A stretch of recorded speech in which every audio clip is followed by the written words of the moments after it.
Thank you so much for joining us. This is a multi platform broadcast of Nuestra Palabra, Latino writers having their say.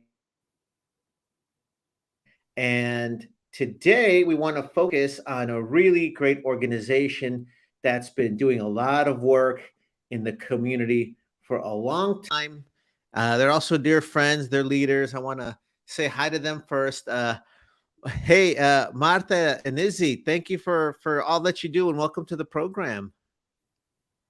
Thank you, Tony. Thank you for everything that you do in our community and making sure that our kids are literate and we promoting our books and libros to all our kids. Thank you, Tony, and especially for this opportunity to be on your show and allow more people to find out about Navidad en el Barrio. No, it's really our pleasure. And for folks that are just tuning in, so I'm Tony Diaz, el libro traficante, founder and director of Nuestra Palabra, Latino writers having their say.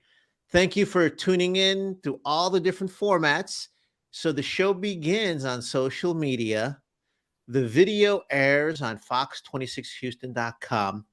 And the audio airs on 90.1 FM KPFT, your community station. And I do want to pause and remind our listeners that KPFT is listener sponsored. You're not going to find programs like this, talking to community leaders like this, anywhere else on terrestrial radio. So please make it a point to budget a donation to the station in the name of Nuestra Palabra, Latino writers having their say. You can go to kpft.org any time of the year and make that donation so that our show can do its part to keep this great experiment and freedom of speech going.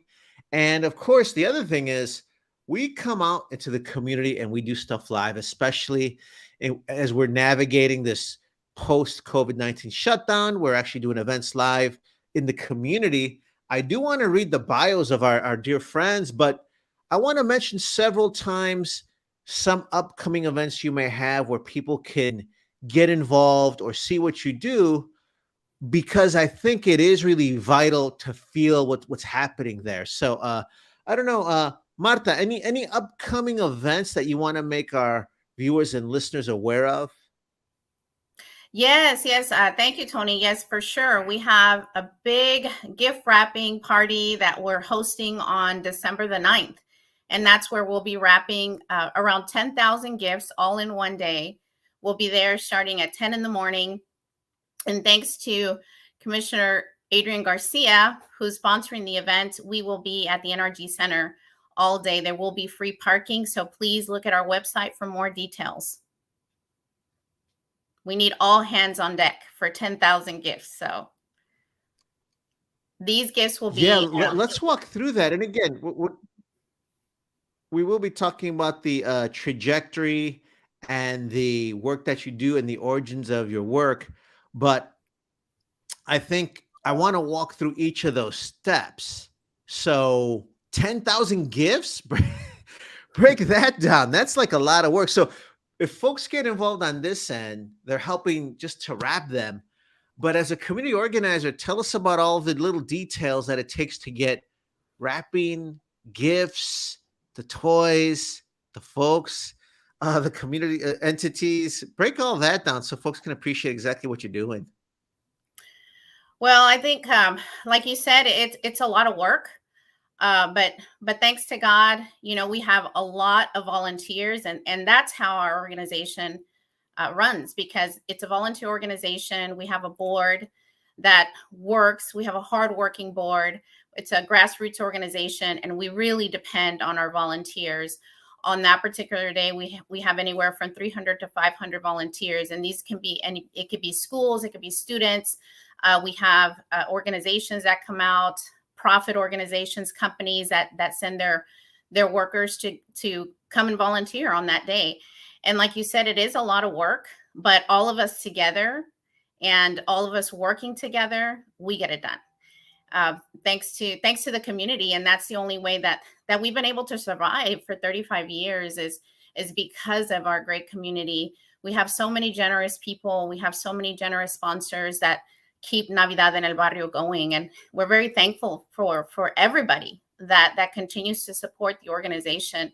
and allows us to do the work that we love to do. And we love to do community work. And thanks to them, we're able to do that. And regarding the process, what we do is we invite 2,000 children, and these children are selected through Title I elementary schools all around the metropolitan Houston. Title I meaning that at least 75% of the children at that school are on free lunch. Most of our schools are 90% or above, which gives us the indication that there is a need in that area. We don't believe in one toy. We believe in 3 to 5 gifts each. And this is where the number increases up to 10,000. We have our goodie bags for the children. We give them fruit. We try to get books, and we'll talk about the book situation in a little bit. But so the goodie bag has fruit, has resources for their families. We're talking CHIP Medicaid, Vitasites, etc. And we also provide a bag of beans and a bag of rice for each child, donated by the Houston Food Bank through the working with Council Member Robert Gallegos. And the reason we started doing the rice and beans is we found out that a lot of our children are hungry, and they go hungry on weekends. And when they're picked up by our volunteers at the schools or checked in at the schools on the day of the event, they find out that our children they're hungry. They're very hungry. So the idea came up to let's ask if we can get donations of rice and beans, and mostly to educate our volunteers and let them know that there is a need in our city, even though we're in 2022. So it's so important to us that not only do we help children, but we try to bring attention to our volunteers of the need that there is out in our community. That's powerful. And do me a favor, mention when your organization was founded again. 1987. Wow. And right now, if you're watching the video, you'll have to forgive our technical difficulties. So my camera is off, and we'll be trying to work on that, but we can still hear my voice. So right now, the radio listeners are privileged. But I think the other fascinating thing that you're uncovering is that not only is there a need, I like that you want to spoil the children and give them more than one toy, which is fantastic. But also, you're focusing on, if some children can't get toys, there's also other needs such as food. And it may sound very basic, but that is very vital for a child to feel healthy, to be excited, and to function. How do you identify the students who will get, or the families that will get gifts? So we work directly with each elementary school, and we work with their communities and school staff, with their counselors, with the principals. And so they're the ones that know the students, and they're the ones that know the students that are most in need. And that's how we are able to get those children to the program. You mentioned how we also know the needs of the children. We also have a program within the Christmas program that's called the Little Wishes program.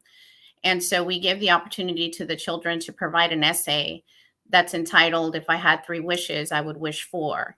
And that's where we find what we call the little wishes, and wishes that can be granted with our community partners, with our individual sponsors. And those little wishes can be food, can be sheets, can be beds.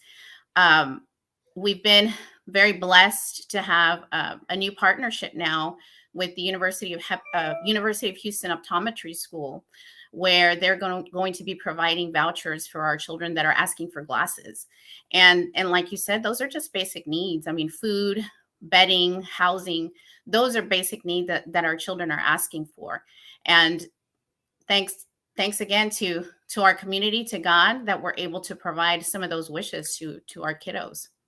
And regarding the glasses, so the essays, it's unbelievable what these children, you would expect them to say toys, Xbox, et cetera, et cetera. And Not all of them do that. Some of the children, and that's why we titled it "If I Had Three Wishes," because we wanted to see what's in their hearts.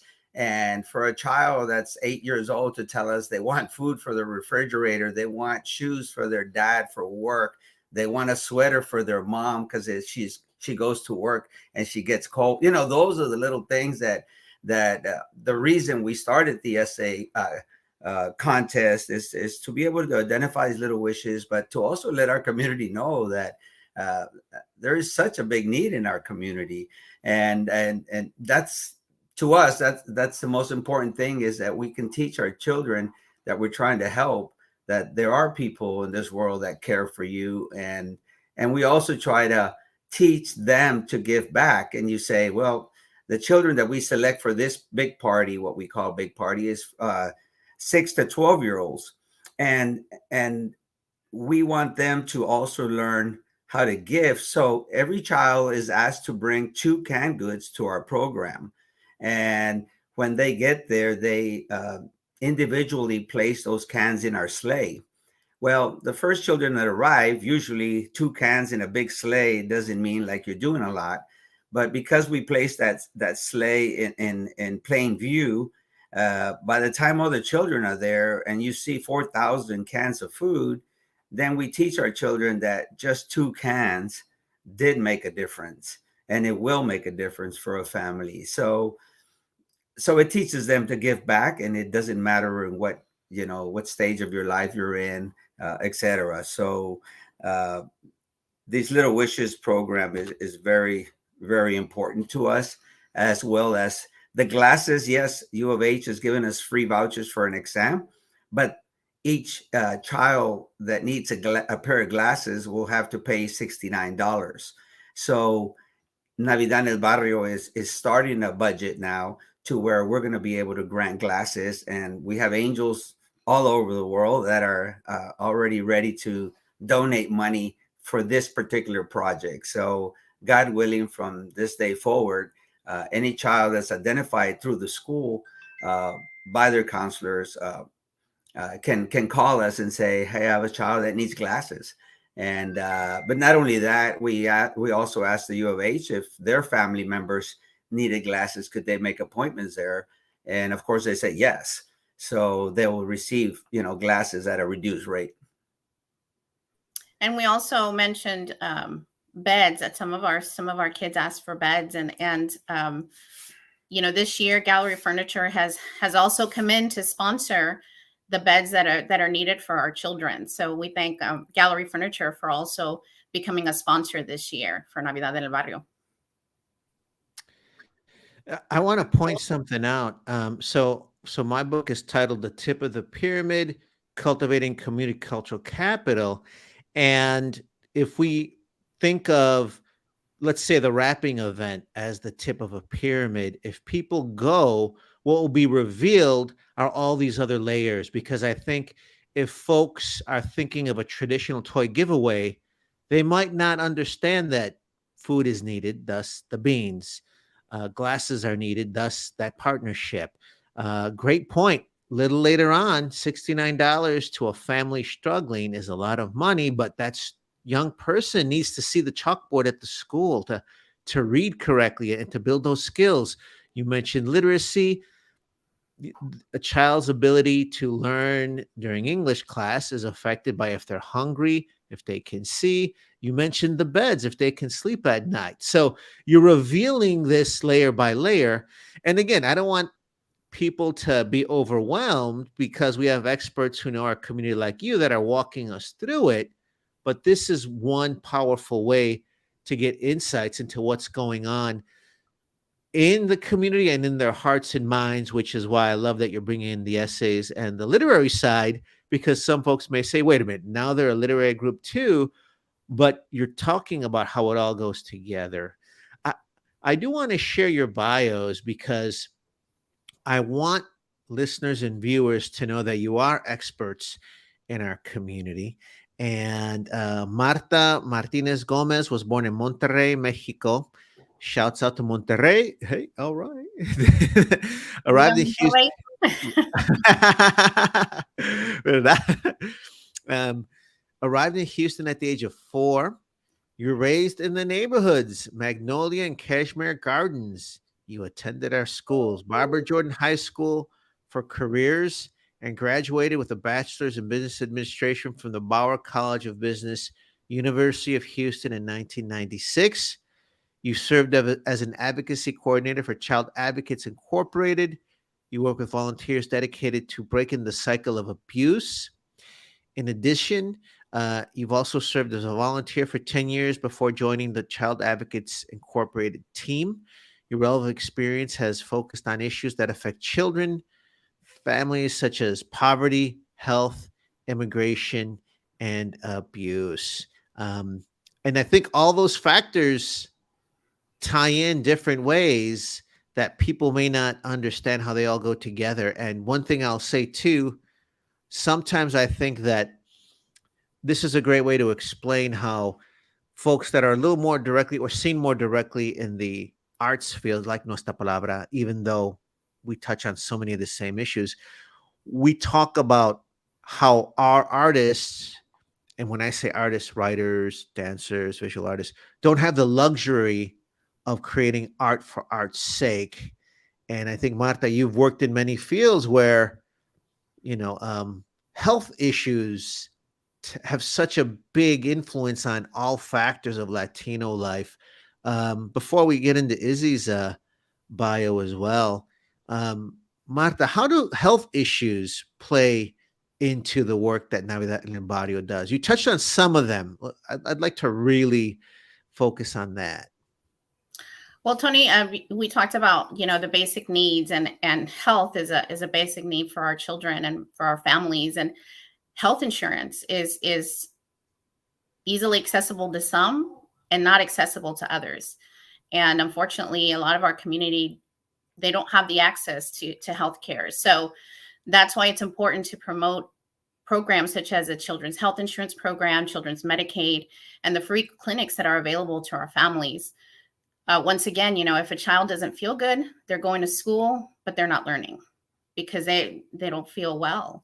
And we have to make sure that as a community that we can provide that support system, those resources to our families, to allow our families, our children to feel healthy, to have something to eat, to be able to go to school and ready to learn. And of course, those issues can have exponential impacts. You're making me remember when we had a subsequent COVID wave. I forgot the number because there have been several waves. And I took my son to an emergency room because we wanted to see if we had COVID. We had symptoms. And they were going through the line, the folks that were working there at the emergency room, because they said, hey, this is where you're going to get COVID analyses. And there were long lines. And they were getting everybody's insurance information. And I remember someone behind us, they said, well, we don't have insurance. And then the person attending said, oh, well, you have to pay out of pocket if you stay in line. And then she asked, how much is it? And he said, $250. He said, we can't pay that. And they left the line. And, it's just one of those many moments where, as we're chatting now, so then they don't feel secure. They don't know if they have COVID. Does it get spread, et cetera? And that's just one moment with one family, let alone if we had immigration issues to that, language issues. So I think it is powerful that you bring all that experience to the table. So thank you for all that you do. We haven't talked about language issues. So I imagine you have to have bilingual workers and people that can talk to people in both languages, no? Of course, yes. The majority of our board speaks Spanish, and our volunteers, a lot of them speak Spanish also. And not only do they speak the language, but they also understand the culture. So I think that's also important to understand the culture. And maybe you may not speak the language, but you understand the culture. And I think that's truly important to allow our families to feel comfortable, to feel safe, to where they can share what their needs are. And I also want to, well, okay, I'm going to resist talking about, I want to get to Izzy's profile because there's just so much to do. But Izzy, I'm being a little intense here because I'm unearthing many of the social issues. I imagine people also have a great time when they go to the volunteer gift wrapping session too, and it's a sense of community, no? It is. It is. I mean, that's the atmosphere we want to present to people. Is like everything that we do, we have fun doing it, and we're blessed to. I mean, of course, we've been doing it 35 years, but every year we learn something new. Whether it's at our gift wrapping party, at our Christmas program, when we go visit a shelter for Christmas, we learn something new, and what we try to express to our volunteers is we feel good what we're doing and we believe in what we're doing. And when when when you spread the word in that sense, then they feel good about what they're doing. And it's all, I mean, yes, sometimes you have a negative encounter or something, but it's okay. We can talk to people and sort it out. A lot of times people don't understand why we do certain things, and once you explain it, uh, everything's good. So our main focus is to allow those that give of their time for us to allow us to do this program in such a big fashion that let's have fun doing it. And all we ask is you have a good time and keep on paying it forward. And I think that's what's the biggest for me, who have been doing it for 35 years. My joy, of course, is always seeing the children's faces, and you kind of forget all the hard work you do and how tired you get. But for me now, in addition to that, is seeing volunteers come back with their families. I mean, being around this long, I've seen volunteers that brought their babies, and now they're in college and they're volunteering. They're still volunteering for us, or seeing just children that we've helped before, and you see them at the gift wrapping party, and I'll go up to them and say, "Hey, how did you hear about us?" And she's like, "Well, you gave me toys when I was in school." And that to me is like, uh, I mean, they got it. You give back, and that's what it's all about. That's beautiful. And I do want to tell folks about your expertise so we can appreciate what you are sharing with the community. Um, Israel, we call him Izzy Gomez Jr., is a retired Houston Police Department officer, executive director of Navidad en el Barrio. The son of immigrant parents, he was raised in Laredo, Texas by his mother after his father passed away unexpectedly in a construction accident. After serving 4 years in the United States Navy, Israel joined the Houston Police Department in 1981 and retired after 23 years of service. He's married and has 5 children. We're going to give him shouts out: Becky, Gabriel, Jackie, Israel the third, and Nicolas. He's a small business owner and president and founder of Navidad en el Barrio. He's been active in several other organizations, including Texas Special Olympics Law Enforcement Torch Run, the National Latino Peace Officers Association, Houston Police Officer of Spanish-Speaking Officers, and the Houston Police Hispanic Officer of the Year Incorporated Committee. He's been a volunteer for the Houston Livestock and Rodeo Show and has served as a counselor at Anytown's yearly camp and a Boy Scout troop scoutmaster. He attends St. Matthew's Catholic Church and is currently a member of the Knights of Columbus. He's a board member of the National Hispanic Professional Organization and serves as a court-appointed special advocate for abused and neglected children living in foster care. I do want to talk about your huge Christmas events, but Israel, let me ask you something. I can tell how involvement of these organizations, even with law enforcement and the military, have shaped your community organizing skills. You want to share a little bit about that more directly so folks can understand that a little more deeply? Uh, well, let's see. Usually, Latinos don't like to talk about themselves too much, but Right, ¿verdad? yeah, I know it. I know it. My organizational skills. Well, I mean, I think everything that when it started, the whole focus was, I guess, you look back on how you grew up. I can say that if not all our board members, most of them have been there. What I call have been there. We weren't raised rich, And but we were blessed with parents that cared, and I think, you know, that foundation. Uh, I'll give you a quick example. You know, my mom always, you know, being a widowed mom with 4 children with a third grade education, you know, always taught us to be clean, always taught us to respect. You know, she would say, yes, you can go to the dance, but in the morning at 6, you're going to get up to cut the grass. And I would get up at 6, you know, just because I wanted to go out. And she would, you know, pick up your dishes, wash your clothes, you know. And of course, as a young person, you don't like that. But then I fast forward to my Navy days, and I lived with a family for a little while, and they would go to work, and I would start vacuuming and wash their dishes, and they would come home and say, "Where did you come from?" You know? And at that point, I would say, "Thank you to my mother, you know, for teaching me those things." And of course, I didn't like them then. So back to the organizational skills, you know, I think that just by the way I was raised, I think that you surround yourself with other people that believe in what you do, and everything falls into place. And it has from 1987, where this program, what we do, is the same model for the last 35 years. It's just in a little bigger scope. And but it was the only thing that when we first started, Rainbow Baking Company donated $5,000 and said, do a party for children. The only thing I don't want you to do is bring them in through a door and out through another door. And so we said, no problem. We'll start a Christmas program, and we'll use young entertainers to motivate and inspire our children. And so that was the basis of the beginning for Navidad en el Barrio. And then we said, we're going to buy them 3 gifts each. The first year we spent $10 on each child, and everything else we found sponsors for. And we bought 3 gifts. And the idea was one gift was going to be the big gift, what we call.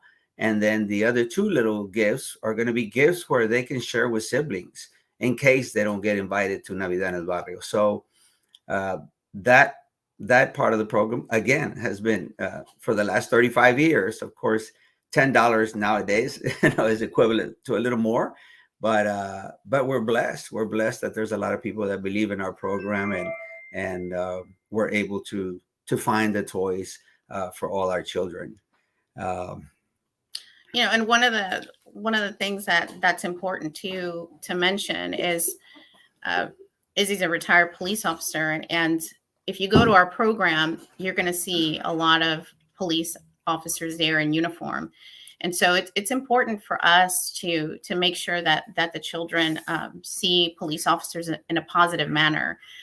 Also giving back to the community. I mean, sometimes we don't see that.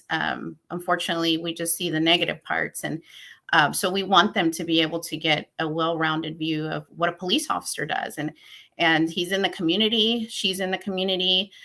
They understand the community because they're out there with the families, and they know the need. Because of this, you know, this is what resulted is this program. And you have so many police officers supporting this program. We have Assistant Chief Pati Cantu, who's a great supporter of the program, and who's also doing a coat drive.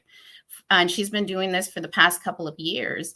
And she's doing it. Why? Because she saw the need. She's working with the families, and she has support also. So there's a lot of things that happen, and there's a lot of things that community members do behind the scenes that sometimes are not brought to the light. And it's important to know that you have a lot of people out there supporting our children. And, you know, we all know the saying, it takes a village to raise a child. And that is so true.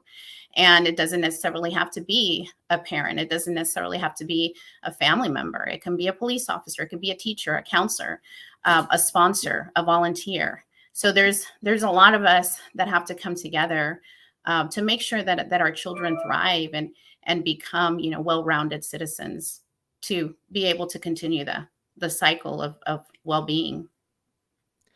I want to remind folks that they're tuning into a multi-platform broadcast of Nuestra Palabra, Latino Writers Having Their Say. And you are watching this either on social media. The video airs on fox26houston.com. The audio airs on 90.1 FM KPFT, your community station. And we want our listeners to also give back. They can make donations in the name of Nuestra Palabra to the radio station by visiting kpft.org. And we also hope you will get involved with Navidad en el Barrio. We're talking to Izzy Gomez, founder of Navidad en el Barrio, and Marta Martinez Gomez, who's president of the organization. And I am not going to dig in more of the social issues, although I'm dying to. Let's tell folks about your huge events during Christmas, because I think that really is powerful, because you bring all this thought, love, concern, history, and expertise to the table.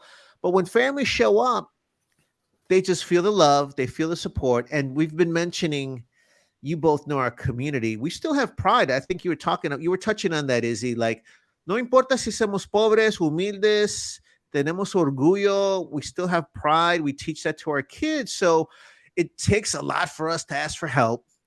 And by the same token, we're going to go show up. We want to give back. We want to help out as well. So that's important for all organizations to do that. I think yours does that so well. But please tell us about the big Christmas events. Okay, so we invite, this is back in September, we invite 50 schools to join our program. Each school is identified by the Title I status, which tells us that at least 75% of the children in that school are on free lunch. That is how we select the schools. Once we select the schools, we invite them. If they agree to join us, then knowing that that school is of need, we place the task of them selecting their 40 children between the ages of 6 to 12. And the reason we chose 40 back in 1987 was because the school buses used to hold 47 children. So we selected 40, and then we asked for 4 chaperones, one for every 10, and which would take care of 44 seats. And then we've been trying to get a boy and a girl bike as a door prize for each school. So those 2 bikes would fit on the back of the bus, and that's why we came up with the number 40. Once the children are selected, the rosters are submitted to Navidad en el Barrio within 1 month's period, and then we order our toys from overseas. Yes, we do have companies that do toy drives for us. They have Christmas parties where they ask for a toy for Navidad en el Barrio, and all those toys are used for all the other events we do. We started doing at least 3 to 5 gifts each per child, and of course we try to get 2 pieces of fruit. We try to get rice and beans. We try to get resource materials for the goodie bags. And then each school is also represented by a Navidad en el Barrio liaison. So once you're a Navidad en el Barrio liaison, you are our go-between between Navidad en el Barrio and the school.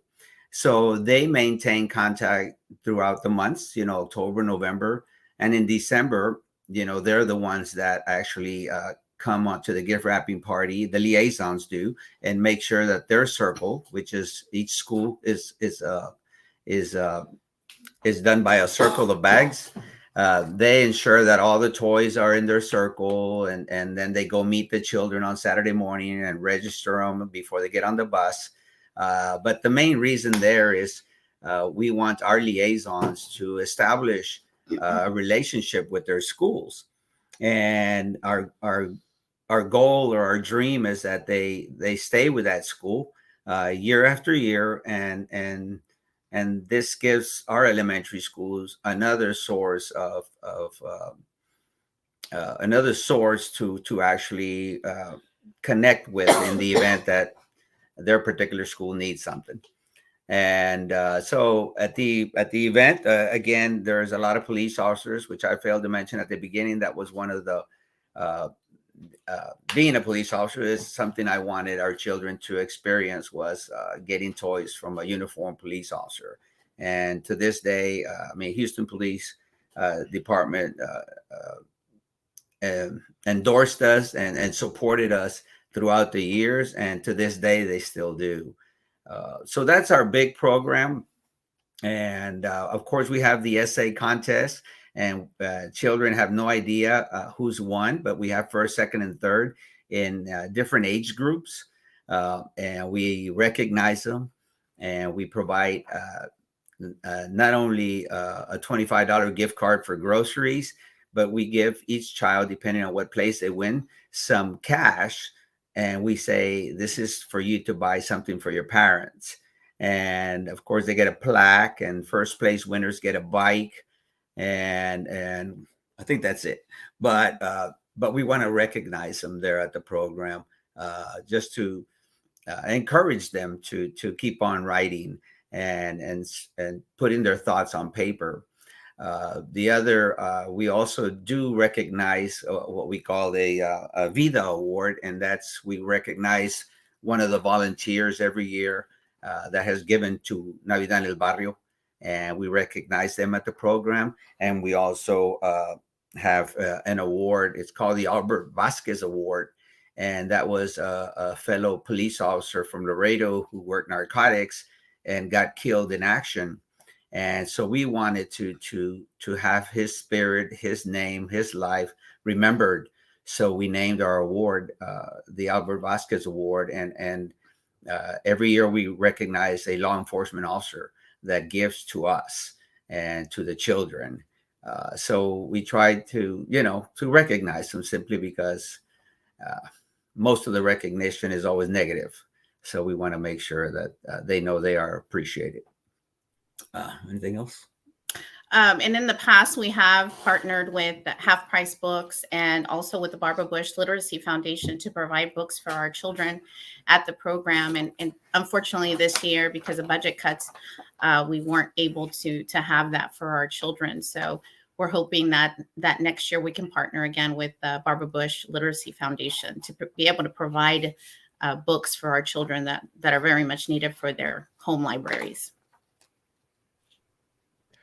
What's really fantastic is that you are, in the course of 35 years, creating these infrastructures that folks may just take for granted, or they may be used to seeing your corporate nonprofits with these sort of departments, etc. But I really want people to understand that you've created them as experts in the community with 35 years of experience and seeing what works. And just to give people an idea of how important it is that we have such infrastructures in our community created by our terms, I want people to understand that just your liaisons, that's vital, because several of the schools you serve do not have a functioning PTO, parent teacher organization, for many reasons. We've done several shows on that. And some folks may not realize that there are schools that just do not have that layer of community involvement, and the school suffers because of that. But that's powerful that your liaisons can do that. So it sounds like that is also part of the mission, is to empower the schools, empower community members, even with giving them the awards. That's huge, because like you say, it's hard for us as Mexican Americans to talk about ourselves, porque se cree, or we don't say infla, say I do, right? But it's great to get that recognition. Is that part of the goal as well, to build and empower individuals and in our own community? Yes. I truly believe that we've been around 35 years because of that, because people. Volunteers come to Navidad en el Barrio, and you see where your money goes, and what they take from there, they go back into their communities, into their networks, and they've been our best Advertising. Yes, our best advertising, our best advocates.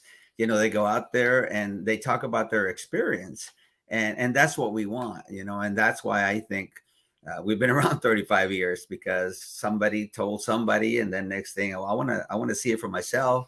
Then they show up, and then their network of friends are with us. And it's just beautiful to see how there's so many giving people in this community. It's unbelievable. And there's a lot that have no idea, who we are, and we've been around 35 years. But I think it's because, unfortunately, we or myself, it's we take care of our tasks, are taking care of our children, and yes, we've learned that media, doing a show like today, is so beneficial for us. But over the years, we were so worried about just making sure we did our program for our kids and taking care of them that perhaps we didn't spread the word like we should have. But it's okay, because God's with us, and 35 years later, we're still doing what we're doing. So apparently, we're blessed to have people that whoever comes into our network to make sure that we continue. And I think everybody can do their part. And like you said, Tony, it can get a little overwhelming. You think, oh, there's no way I could do all of this, and as one person. But what we have to remember is we have to step back and say, okay, one child at a time, one senior at a time, one youth at a time. And that's what we can do. And little by little, all of us together, we get it done.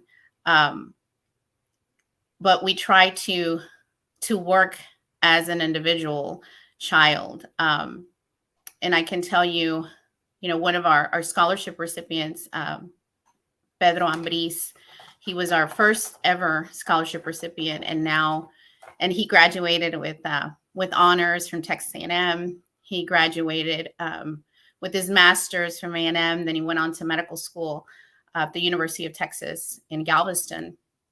And he's been working as a physician's assistant now in the community for 3 years.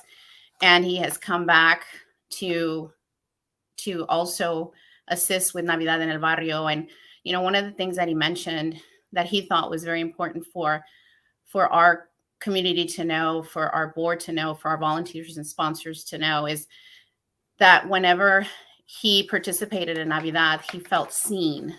And I had never heard that before from somebody. And he says, I felt like I mattered. And that's huge. He said he felt invisible at some point, but as a community, as an organization, we made him feel like he mattered. And I think that's important for us to see that by a gift, by spending time with our youth, by some guidance, by some mentoring, you allow that youth to know that they are important and they are valuable and they are seen. And it's important for us to do our part in doing that. And Tony, well, I don't know how much time we have, and I do want to talk about all the other programs we have real quick. But one thing about the scholarship, and let me just say it because I think it's so unique. Our scholarship is offered to an 8th grader only.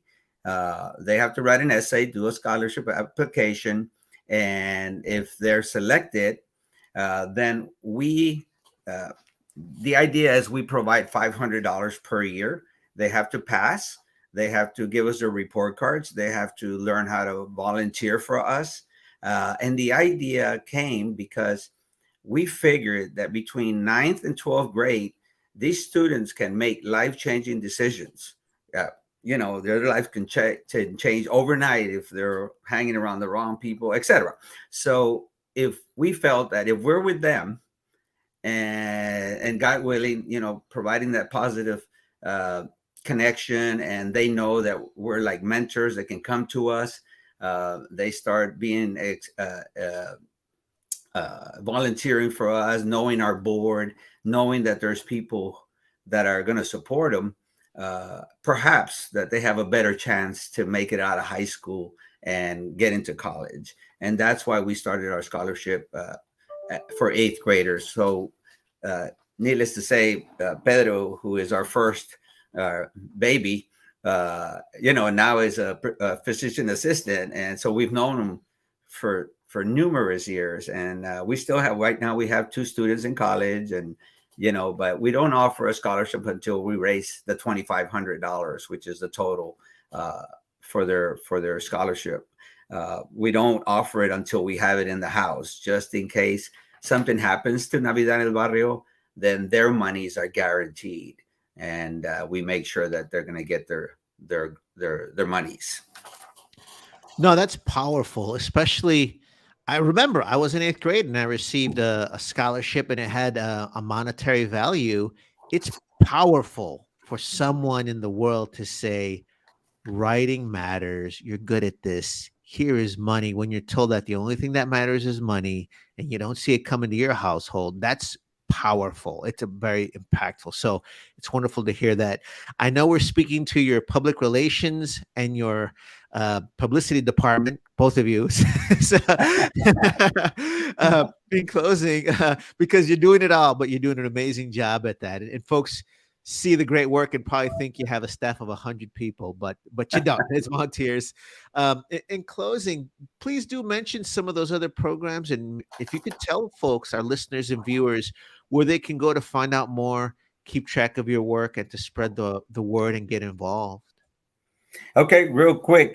So it's we have our Young at Heart party for senior citizens, and we do it in the summer simply because they told us that everybody remembers them during the holidays, but not during the summer. So we do a dance for them, dance competition, etc. We do a party for at-risk youth. These are children that are at shelters, emergency shelters, and their party is on Christmas Day. We go on Christmas Day and provide a $100 gift card to every child that's there, in addition to other gifts, and we play games with them, etc. We also do Santa on the inside. And what that means is that inmates that are trying to better themselves at the Harris County Jail are selected by the sheriff. And what this means is they provide the names of their children to us. We provide all the toys. We go to the jail, give the toys to the inmates. The inmates have 2 hours to spend with their families and give them toys and hugs and kisses, whereas any visitation is usually through a glass window. So this party, we're so blessed that Sheriff Gonzalez allows us to do that. We also started Navidad en el Barrio's Next Top Model. And this modeling show is offered to, we have, this past year, we had 6 senior citizens and 6 special needs children as our models. And we use, we want them to give them glory. And we use elected officials, police officers as their escorts, and just give them a day in their life. We have family assistance where schools or anybody, if you know somebody of a family that's in need, you let us know. They fill out an application, and we try our best to provide toys on Christmas for them.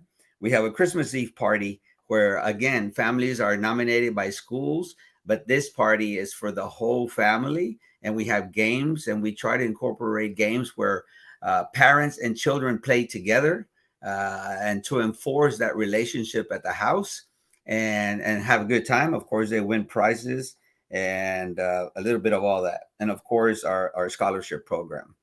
Did I miss it? Nope. and yes, and we have a gala called Taquitos and Chanclitas Gala. And why do we call it that? Because taquitos is sometimes the only food our children eat, and chanclitas is to never let you forget where you come from. So it's a formal, and women and men wear chanclitas, and we have a competition for that. Nice. So Oh, sorry. Yeah. Oh, and lastly, we our goal for the next year, we're trying to do a party for the women at the Houston area Women's Center and for their children. And we also want to do what we call bags of hope. And that'll be a bag of hope with items for the moms at the Houston area Women's Center, and eventually grow that program into for veterans, for youth at the shelters, etc.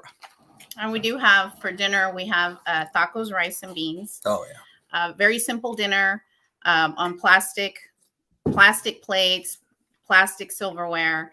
And the reason we do that is we want to make sure that the majority of our funds goes back into our programs. Right now, we have 80% of our funds going back to direct programs for the community. And why taquitos is because we want to let them know that meal that they're receiving that night is probably a gourmet meal for the kids we help. That's beautiful, and really appreciate all the work that you do and have been doing. Wish you continued success. It's really been a pleasure to get to talk to our dear friends, Israel Izzy Gomez, who's the founder of Navidad en el Barrio, and Marta Martinez Gomez, who's president of the organization. Again, thank you for all that you do, and thank you so much for taking the time to chat with us. And thank you for allowing us to come on your program and allow more people. We love what you do. We love how you bring to light the needs of our community, and we pray to God that you continue doing this, and we definitely need what you're doing. Thank you. Thank you. Yes. Thank you, Tony. And God bless you, and hope you have a great holiday.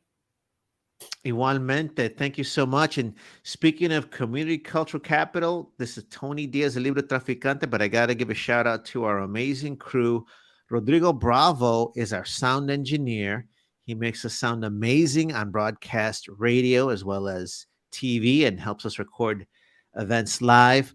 Roxana Guzman is our multi-platform producer and one of our graphics organizers.